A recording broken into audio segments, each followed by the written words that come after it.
దాదా ప్రసాదాలు అయిపోయా? అయిపోయి. ఈరోజు నేను వినాయకుడి పూజ సందర్భంగా 5 రకాల ప్రసాదాలు చేశాను, చూపిస్తాను రండి.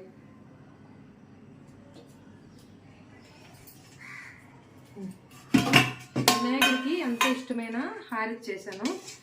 తాలికిల హారతి ఉంటుంది కదా, హారతి చేశాను. నెక్స్ట్ పులిహోర మహానైవేద్యం.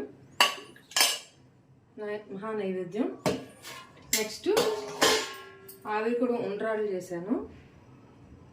నెక్స్ట్ చప్పటి గారెలు. నెక్స్ట్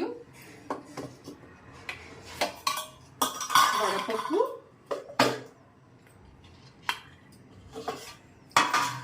చల్లివిడి. ఇవన్నీ ప్రసాదాలు అయిపోయి ఇంకా ఇప్పుడు మనం పూజ చేసేసుకోవడమే. ఇక్కడ దేవుడి దగ్గర పూజ చేశాను, చూపిస్తాను రండి. దేవుడి దగ్గర అయితే పూజ కంప్లీట్ అయిపోయింది. నెక్స్ట్ మనం హాల్లో వినాయకుడిని పెట్టుకున్నాం కదా, ఇంకా అక్కడ పోతే పూజ స్టార్ట్ చేసేద్దాం రండి. ఇంకా మనం ఇప్పుడు ఇలా హాల్లో చేసుకుంటాం కదా వినాయకుడి పూజ, ఇక్కడ అంతా కూడా రెడీ చేసేసుకున్నాము. ఇంకా మనం పూజ స్టార్ట్ చేసి కల్చర్ తీసుకోవడమే. మీ పూజ ఎంతవరకు వచ్చింది కామెంట్ సెక్షన్లో నాతో షేర్ చేయడం మర్చిపోకండి.